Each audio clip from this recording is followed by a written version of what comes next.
Friends இந்த மாதிரி நிறையா ஃபார்முலாஸ் வரும். இந்தந்த ஃபார்முலாஸ்னுடைய லெவல் நம்ம தெரிஞ்சுக்கிட்டோம்னு வச்சுங்களேன், இந்த ஃபார்முலா என்ன சொல்லுது, எதை மென்ஷன் பண்ணுது, எதை இவன் மேக்ஸ்ன்னு போட்டிருக்காங்கன்னா இது மேக்ஸ்ன்ற அந்த ஒரு இண்டிகேட்டரை வச்சு மேக்ஸிமம் 30 அர்த்தம். அதே மாதிரி க்ளோஸுனா அன்னைய டேவோட ஒரு கேண்டில் எடுத்துக்கிட்டோன்னா அந்த கேண்டிலோட ஒரு பேனாங்க ஒரு ஒரு கேண்டில் எடுத்துக்கிட்டோன்னா அந்த கேண்டிலோட ஓப்பன் இது வந்து லோ, இது வந்து ஹை, இது ஓப்பன் க்ளோஸ் எல்லாருக்கும் தெரியும். இது வந்து க்ரீனாக இருந்தா, அதே வந்து ரெட்டாக இருந்ததுன்னா லோ ஹை அதுதான் இருக்கும். ஆனால் க்ளோஸு இங்கே வரும், ஓப்பனு இங்கே வரும். இதை கொஞ்சம் ஞாபகம் வச்சுக்கிங்க.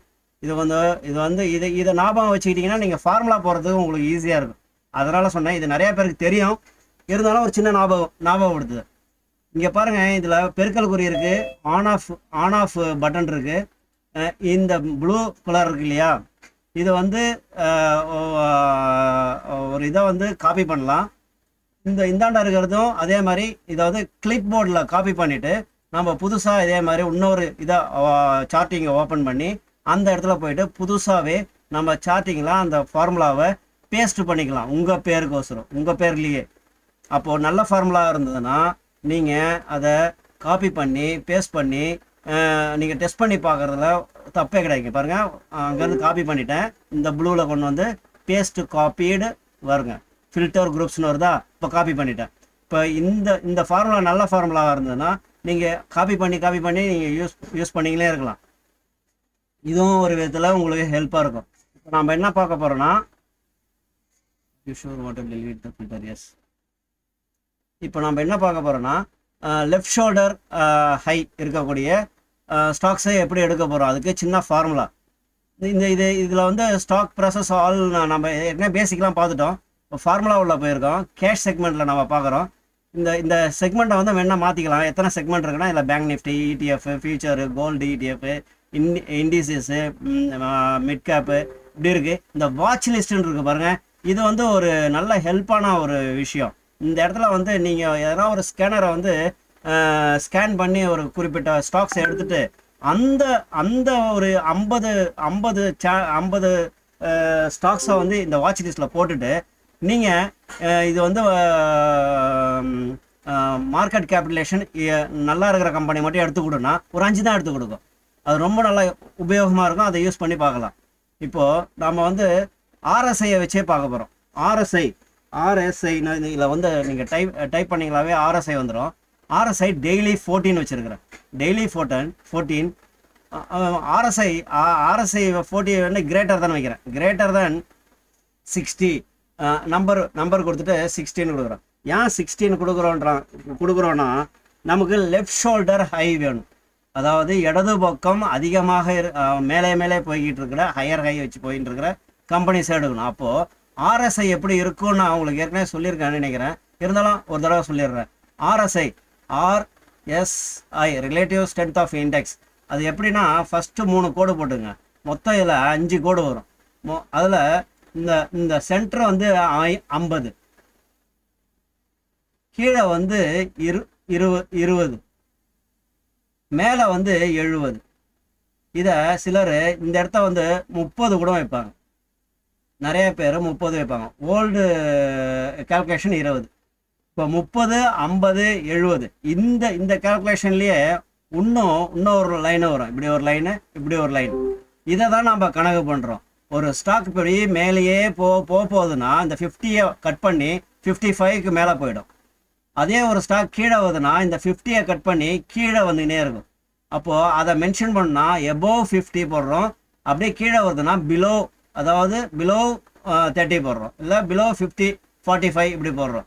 இந்த 4 லைனை நீங்கள் ஞாபகம் வச்சுக்கிட்டீங்கன்னா ஆர்எஸ்ஐயை எப்படி நாம் உபயோகப்படுத்தலாம், எப்படி இங்கே கேல்குலேட்டரில் போடலாம். இப்போ நம்ம அதே தான் பண்ணியிருக்கோம். ஆர்எஸ்ஐ 14 போட்டு கிரேட்டர் தேன் நம்பர் 60 கொடுத்துட்டோம். ஓகேவா? இப்போது 60க்கு மேலே இருக்கிற ஸ்டாக்கெல்லாம் எடுத்து கொடுக்கும். இதுலேயே நீங்கள் இன்னொன்று பண்ணலாம். எனக்கு க்ளோஸ் வந்து கிரேட்டர் தேன் ஒரு 500 மேலே தான் இருக்கணும், இல்லை 300 மேலே தான் இருக்கணும் கொடுத்துட்டிங்கன்னா அதே மாதிரி தான் வரும். ஒரு 250 கொடுக்கலாமே, 250 க்ளோஸ் கிரேட்டர் தான் 250 கொடுத்துருக்குறோம். இது ஒரு ஃபார்முலா, 2 ஃபார்முலா ஆகிடுச்சா. இப்போ மூணாவது நம்ம என்ன கொடுக்க போகிறோம்னா, எனக்கு market capitalisation, market MER market cap. இந்த பாருங்கள், மார்க்கெட் கேப்பு எனக்கு 1000 கோடிக்கு மேலே தான். எல்லாம் ஈஸி ஃபார்முலா தான் உங்களுக்கு சொல்ல. கிரேட்டர் தான் அதே மாதிரி நம்பர் கொடுக்குறீங்க. நம்பர் கொடுத்துட்டு இந்த இடத்துல எனக்கு மார்க்கெட் கேபிட்டலேஷன் ஜாஸ்தியாக இருக்கணும். எவ்வளோ இருக்கணும்? ஒரு 1000 கோடிக்கு மேலே இருக்கணும். கிரேட்டர் தான் 1000 கோடி, இல்லை 1500 கோடி. 1500 கோடி 15,000 கோடி போட்டு 1500 கோடிக்கு மேலே தான் எனக்கு இருக்கணும். இப்படின்னு போட்டிங்கன்னா அந்த கம்பெனியினுடைய தகுதி நமக்கு நல்லா தெரிஞ்சிடும். இப்போ நல்ல கம்பெனி தான் எடுத்து கொடுக்கும்.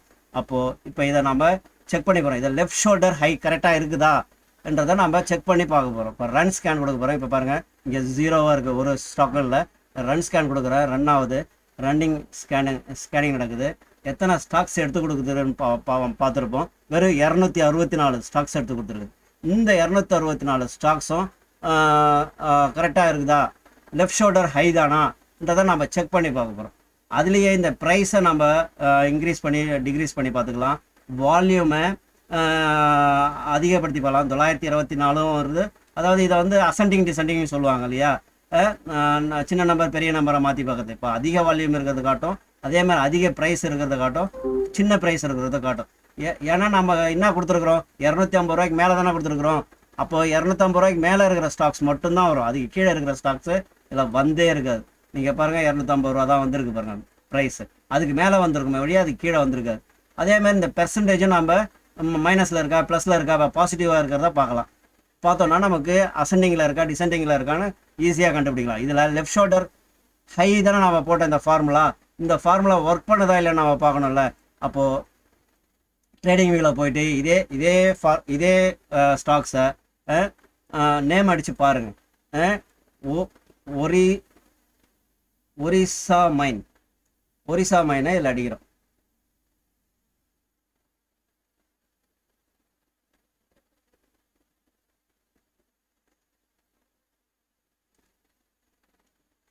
ஒரிசா மைன் இங்கே வரல, ரொம்ப பொறுமையாக இருக்கு.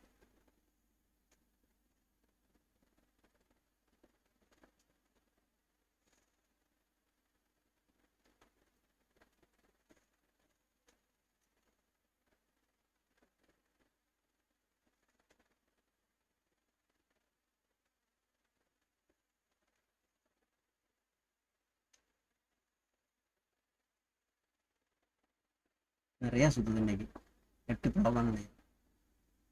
ஒரிசா மினரல்ஸ் பாருங்கள்.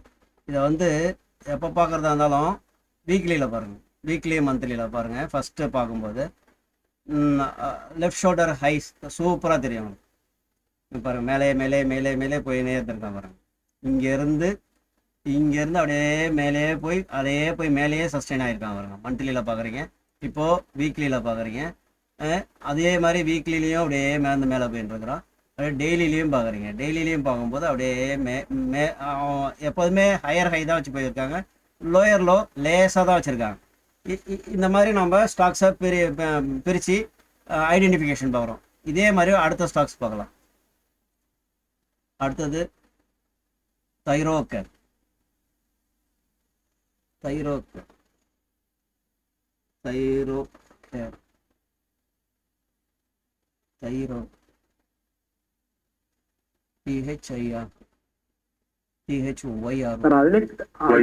அதுலயே காப்பி பண்ணி போடுங்க சார். அப்படியே சார் அதுலயே காப்பி பண்ணி போடுங்களா அப்படியே போடலாம் சார், போடலாம். இதை பாருங்க, தைரோக்கர் டெய்லியில் பார்க்குறீங்க, நல்லா ஒலாட்டிலிட்டியாக இருந்திருக்கு. வீக்லி மந்த்லியில் பார்க்குறீங்க.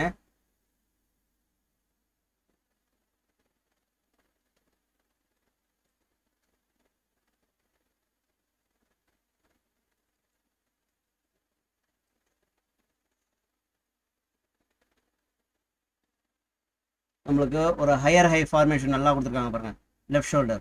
இந்த மாதிரி நம்ம தனியாக ஸ்டாக்ஸை பிரித்து எடுத்துடலாம். Okay friends, thank you.